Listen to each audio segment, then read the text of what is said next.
ಇವಾಗ ನಾವಿಲ್ಲಿ ಒಂದು ಸ್ವಲ್ಪ ನೀರನ್ನು ಕುದಿಯೋದಕ್ಕೆ ಅಂತ ಇಟ್ಟಿದ್ದೀವಿ. ಅದು ಕುದಿ ಬರಲಿ. ಕುದಿ ಬಂದಾದಮೇಲೆ ಇವಾಗ ಇಲ್ಲಿ ನೋಡ್ತಿರ್ಬೋದು ನೀರು ಕುದೀತಾ ಇದೆ. ಇವಾಗ ಇದನ್ನು ಹಿಟ್ಟಿಗೆ ಹಾಕಿ ಕಲಿಸ್ಕೊಳ್ಳೋಣ. ಇವಾಗ ನೋಡ್ತಿರ್ಬೋದು ನೀವು ಆ ಕುದೀತಿರೋ ನೀರನ್ನು ನಾನು ಇದಕ್ಕೆ ಹಾಕ್ಕೊತಾ ಇದ್ದೀನಿ. ಹಾಕ್ಕೊಂಡಾದ್ಮೇಲೆ ಇವಾಗ ಅದನ್ನು ಚೆನ್ನಾಗಿ ಕಲಿಸ್ಕೋಬೇಕು.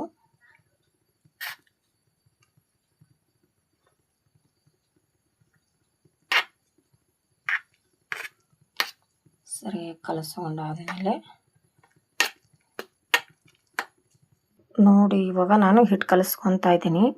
ಇದನ್ನು ಒಂದು ಹದಕ್ಕೆ ಬರೋ ಥರ ನಾದ್ಕೊಂಡಾದ್ಮೇಲೆ ರೊಟ್ಟಿ ಇವಾಗ ಹಿಟ್ಟು ನಾದ್ತಾ ಇದ್ದೀನಿ. ಚೆನ್ನಾಗಿ ಕಲಿಸಿದ್ದೀನಿ. ಇದನ್ನು ಈ ಮಿತಿ ನಾದಿದ್ರೆ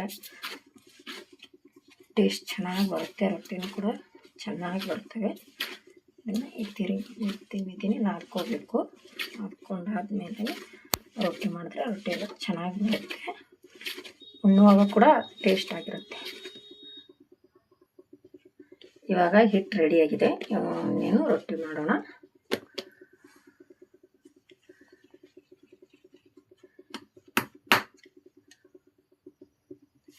ಹಿಟ್ಟು ಹಾಕೊಳ್ಳೋಣ.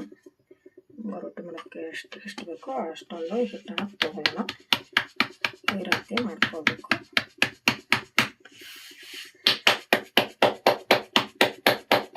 ಈ ರೀತಿ ಬಡ್ದು ಮಾಡಿಕೊಂಡ್ರೆ ರೊಟ್ಟಿ ತುಂಬ ರುಚಿಯಾಗಿ ಬರುತ್ತೆ. ಅದಕ್ಕಂತ ನಮ್ಮ ಮನೆಯಲ್ಲಿ ನಾನು ದಿನ ರೊಟ್ಟಿನ ಬಡ್ದು ಮಾಡ್ತೀನಿ. ಬೆಳ್ಳುಳ್ಳಿ ಕೊಡೋದಿಲ್ಲ. ಈ ರೀತಿ ಮಾಡ್ಕೊಂಡು ಮಾಡಿದ್ರೆ ತುಂಬ ರುಚಿಯಾಗಿ ಬರುತ್ತೆ ರೊಟ್ಟಿ.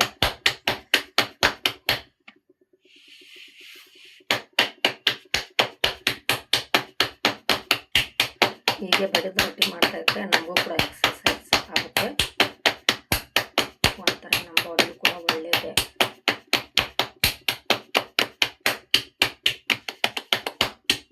ರೊಟ್ಟಿ ನಂಗೆ ಬಡಿದು ಮಾಡೋಕ್ಕೆ ಬರಲ್ಲ ಅನ್ನೋರು ತಿಳಿ ಮಾಡ್ಕೋಬೋದು.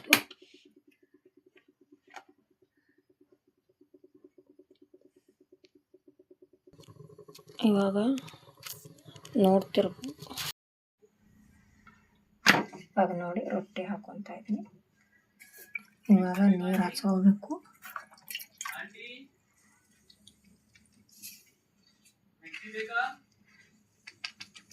ನೀರು ಹಾಕ್ಕೋಬೇಕು. ನೀರು ಹಚ್ಕೊಳ್ಬೇಕು. ಹಚ್ಕೊಂಡಾದ್ಮೇಲೆ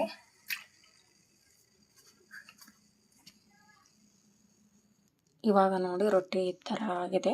ಇದನ್ನು ಇವಾಗ ನಾವು ಸರಿಯಾಗಿ ತಿರುಗಿ ಹಾಕ್ಕೊಳ್ಳೋಣ. ನಮಗೆ ಮೆತ್ತಗೆ ರೊಟ್ಟಿ ಹೋಗಲ್ಲ. ಒಂದು ಸ್ವಲ್ಪ ಕಡಕಾಗಿ ಬೇಯಿಸ್ಕೊತೀನಿ ನಾನು. ನೀವು ಬೇಕಾದರೆ ಮೆತ್ತಗೆ ಮಾಡ್ಕೋಬೋದು. ಇವಾಗ ನೋಡಿ ರೊಟ್ಟಿ ಎಷ್ಟು ಚೆನ್ನಾಗಿ ಬೆಂದಿದೆ ಅಂತ. ಈ ಥರ ರೊಟ್ಟಿ ಬೇಯಿಸ್ಕೊಂಡ್ರೆ ಮಕ್ಕಳಿಗೆ ತುಂಬಾ ಇಷ್ಟ ಆಗುತ್ತೆ. ಇಷ್ಟಪಟ್ಟು ತಿಂತಾರೆ.